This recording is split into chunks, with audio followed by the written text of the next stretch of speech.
Welcome to the Apex Sunday podcast, hosted by myself, Robert Ross, and my co-host, John Dowsett. This week, we're talking about the Le Mans Grand Prix for MotoGP. John, how are you doing? Great. That's good to hear. Another great race, and we'll start with some qualifying discussion. Before And you for do that, I have to tell you something. Yep. I have to tell you something. I've been an F1 fan for over half a century since I was a little kid, and I'm getting changed. I'm actually enjoying MotoGP more than car racing. Yeah, that's what happened to me in 2017, and it hasn't let up yet. So, so we'll bring up Imola very briefly, actually, because Pecco was there. And in qualifying, we had Mark and Binder fail to get through to Q1. Mark started 13th, Binder 22nd. And to relate back to Imola and basically riders and drivers that are quite remarkable, even though they're all very skilled at this level.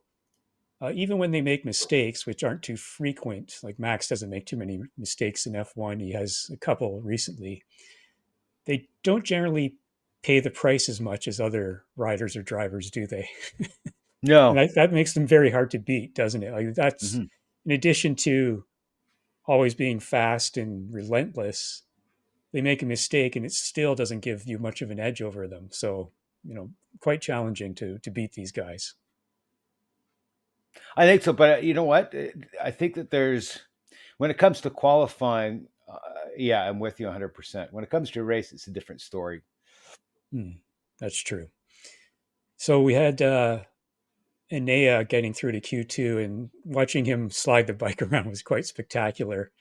He was injured for most of last season, and now his ride is in danger from Mark and Martin. We'll talk about that when we get to the news. Fabio did well to get into Q2, and it's easy to forget that Quartararo is one of the best riders in MotoGP, but he's now on a Yamaha right now, which is just, even he can't make it to the top or to the front with that bike, though some improvement recently. Oliveira was through with Trackhouse, the American team. There's some rumors about that team that we'll discuss in the news section. Martin and Pecco again on the front row, and again back to making mistakes. They both crashed in qualifying, but they still had good enough times to remain on the front row. We did have lots of crashes.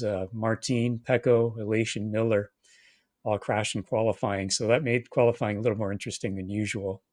Why do you think they crashed? They're just going for it.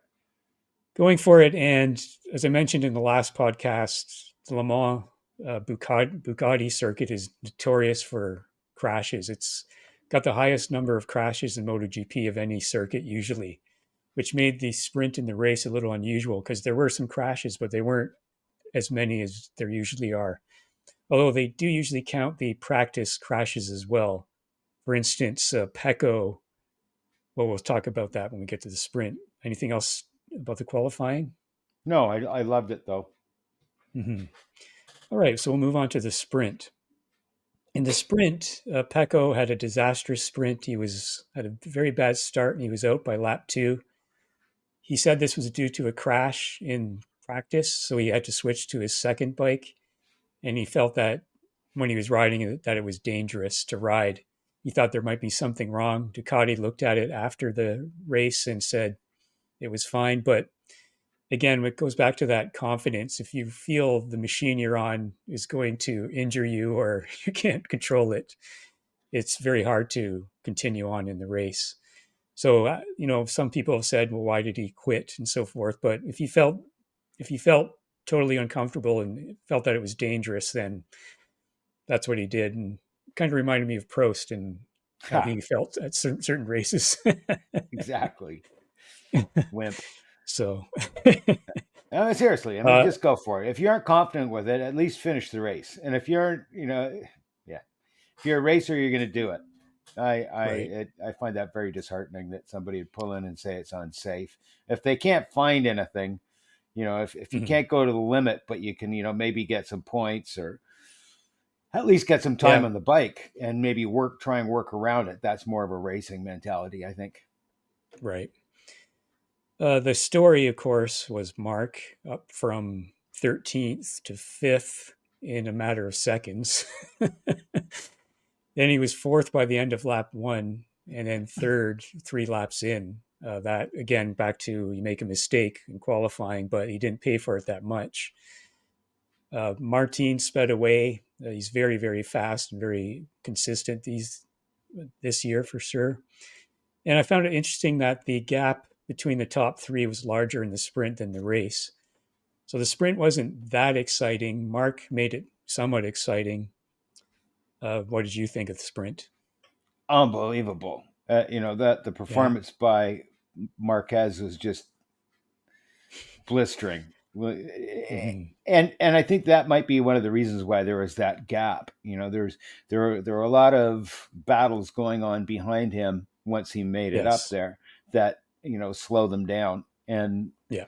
I think we talked about this another time. I mean, during the race, you're going to take chances and you're going to do things that's going to slow you down, but you're going to make Mm. a pass and you're going to slow down the person you passed as well. Meanwhile, Yes.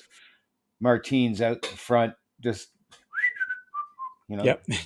no worries about that kind of stuff. And I think No. that's why there was such a gap because Marquez was closing in near the end. I mean, he was Yeah. gaining. Plus, Bezecchi crashed out of second place as well, and that made quite a gap between Mark and Martine. Yes. So, how would you rate the sprint? I don't think that you can really use my ratings because I'm so excited about this now, and I'm going to give it like an Well, it 8 because I reflects just your thought it was phenomenal. right. I'll give it a 7. I think it could have been a bit closer, but it was a pretty good sprint. And I think we're both probably going to select the same rider of the sprint. For me, it's Mark. What about you? How can it not be? I mean, from Yeah, where he absolutely. started and fighting his way through, just brilliant. Hmm. Yeah, Especially at this level, right? Like these are not bad riders. So right. it's funny because Fabio Di Gianantonio rides for VR46. In an interview, he said just before this race, I don't consider Mark an alien anymore. So Fabio qualifies fourth, and Mark has passed him very quickly during Yeah, the sprint race yeah. and in the race itself. So you might have to reconsider that. All right, let's move on to the race. So for the race, I would say right away, Bez had a similar all wheelie start that Pecco had a few races ago. So that seems to be something that can happen to the 2023 and 2024 Ducatis. He ultimately had another crash, so he crashed out and didn't score any points this event. He won the race here last season, so I imagine he's quite disappointed. And Enea getting that penalty for cutting the curb, or sorry, the corner when he kind of pushed a lace off the track. That kind of sort of, I think, killed the potential for four bikes at the end for fighting for the first position. Right. Kind of reminded me of Max taking Lewis off at Brazil a couple seasons ago, where they both went off track. In this case, Enea got penalized for it. How do you feel Martin about that? was, How do you feel about that penalty? well, I think it's one of those difficult penalties because he didn't get penalized for pushing a lace off the circuit. It was for cutting the corner when he did that. And you're supposed to give a certain amount of time back. First off, they don't have radio communication. And so I think it's very hard for them to judge exactly how much time to get back. So I think it's a bit of a gray area. So I didn't really have too much of an issue with it. What about you? I he didn't have a choice. I mean, I watched what he True. did, and he didn't have a choice. Wha- I think what's if he had the other slowed down option? a Letting little him bit, by? if he had slowed down maybe another second or two, maybe they wouldn't have given him the penalty. But that's where it's such a difficult thing to do. Is like, how does the rider know how much to slow down? And they don't give them time to put it on their board or anything. They can get little messages on the dashboard, but they seem to make that decision very quickly. So you know, Yeah, try and read I those see your, messages. yeah, it's difficult, but I see your point of view as well. So it's sort of one way or the other on that, but it is what it is. And he didn't really say anything about it afterwards, as far as I know. So, that's just how it went. Again, the story was Mark snatching P2 again on the last lap this time. And he had to fight his way through Vinales and Digia, like you just said, for the sprint where you get slowed down fighting your way through. But he still got P2. He's just Well, incredible. So, yeah, the man is um, very good at being bold and taking lines that are going to compromise his who he's trying to pass. mhm, And it compromises his time too. But then you watch him when he's got a gap and he's driving the perfect line every corner, every lap.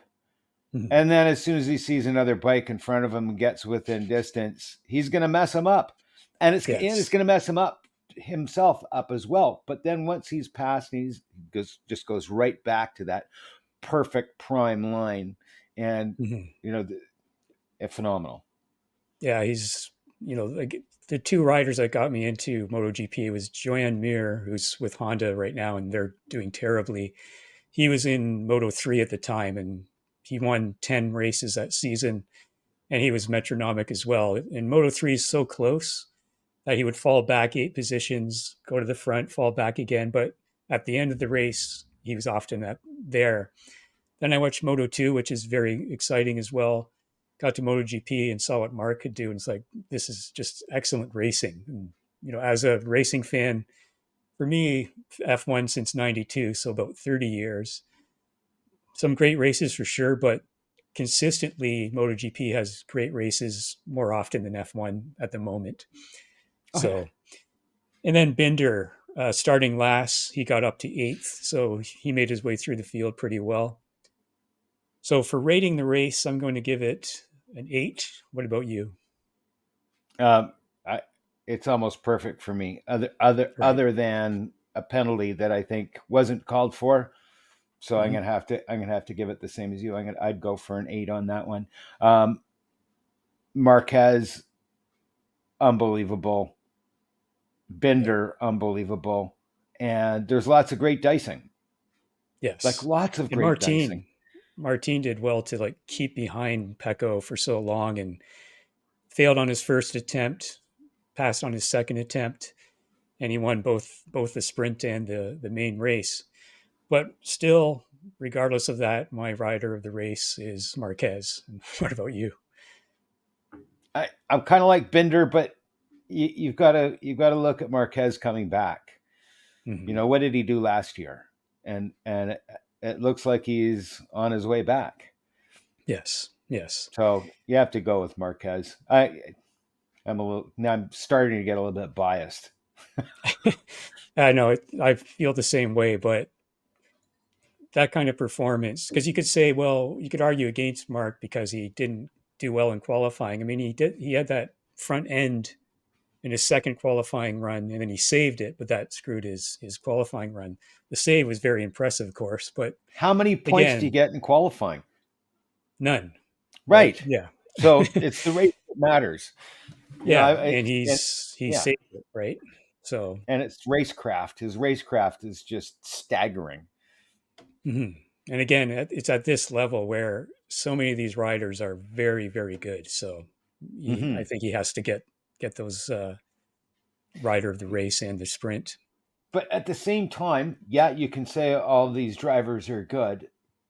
That's a plus in every way, though, because now you Mhm. can be comfortable in dicing with them Yes. and and know that they aren't a weapon, and which happens in the lower categories Oh, it in does a lot. every form of Yes. racing. There's some Mhm. weapon out there, and my God, you want to stay away from them.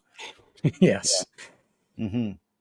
All right. So let's move on to news. And in news, it's totally related to what we're talking about with Mark and Martine and Enea to an extent. Is all the news is about Ducati selecting who's going to be Pecco's teammate Usually they sign for 2 years. So for the next 2 seasons in the Ducati factory team, it's between Marc, Enea, and Martin.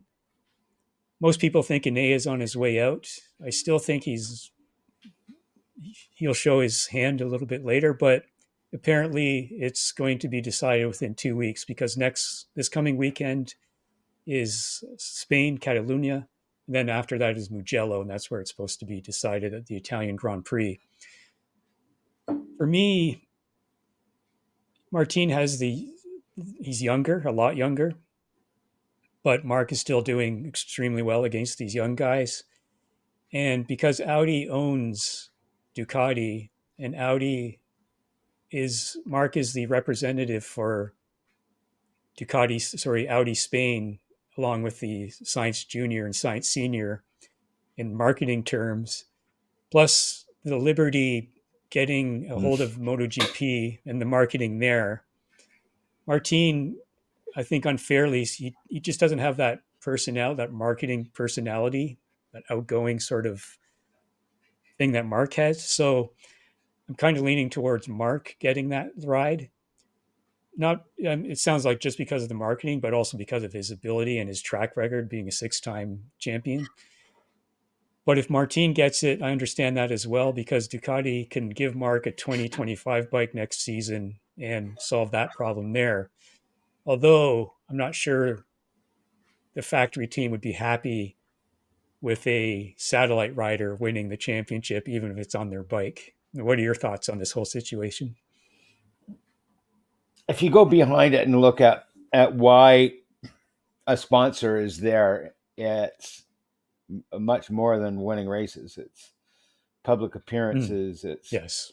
It's posters, and I think you hit the nail on the head. You've got somebody who's smiling all the time, very easygoing off the track. Yep. I think it's a no-brainer. I know who I'd choose. Which way will they go? I can't predict that, but right. I mean, I would have Marc on there every day of the week if I was running the show. Right. But I understand that if they do select Martin, because he is relentless, his pace is amazing all the time. He's got a lot of pole positions, wins a lot of the sprints. So he is 100% qualified for that role. But so is Marc. And I think Enea is going to miss out, but I think Aprilia might pick him up, which will be very valuable because they want an Italian rider. And I think Enea is very, very good as well. So we'll see how that goes. The other point of news I wanted to talk about was Trackhouse, the American team. They've got Raul Fernandez and Miguel Oliveira. Fernandez, I think it's his third season. Miguel has 5 wins when he was riding with KTM, but Trackhouse hired Davide Brivio, who went to F1 from Suzuki MotoGP for 3 years. Now he's back. He's the team manager. And the rumor is he wants his Suzuki riders back. He wants Joan Mir, who's with Honda, and Alex Rins, who's with Yamaha.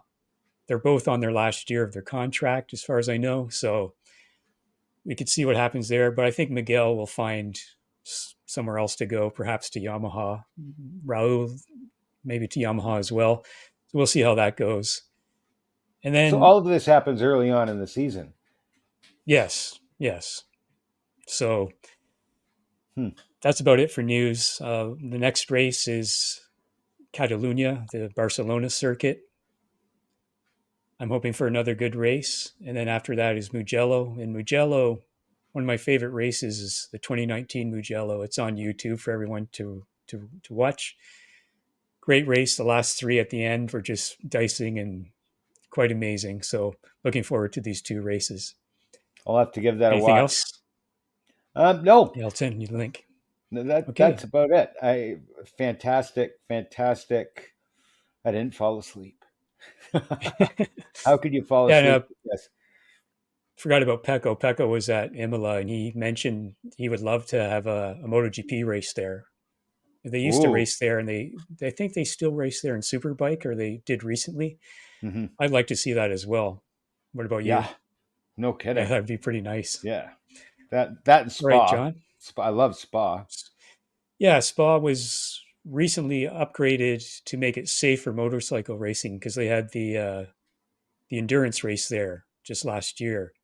So they should have it at MotoGP, especially with F1 leaving all the racing circuits. I don't know if you heard that Thailand is possibly another street circuit for F1 next season. Yeah, let's forget MotoGP about races in F1. MotoGP races in Thailand on the Chang International, and it's got a AAA rating from the FIA, so it's ready to be raced with F1, but they're selecting a street circuit instead. So unfortunate, I think, but that's the way it's going. Anyways, looking forward to the next couple of races and see you then. Thanks, Rob. Bye, bye, John.